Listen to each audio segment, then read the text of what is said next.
நம்ம தமிழ்நாட்டில் அது ஒரு பெரிய இன்னைக்கு இருக்கிற நிலமையில பெரிய ஹீரோ ஃபேன்ஸ் படம் பார்த்து ஜெயிக்க வச்சிடுறாங்க. சின்ன படங்கள்லாம் கண்டென்ட் நல்லா இருந்துச்சுன்னா ஜனங்கள் ஜெயிக்க வச்சாங்க. சமீபத்தில் அது ரொம்ப என்கரேஜிங்காக இருக்கு.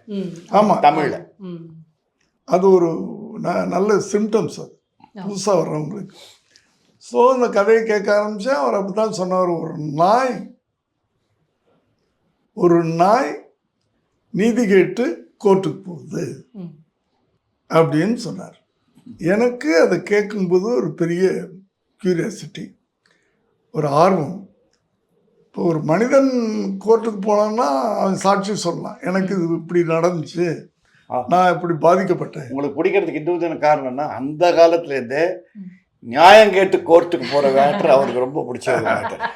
Getting justice for the under டாக்னு சொல்லுவாங்களே, அதை அவர் எப்போதும் பண்ணுவார் அவர்.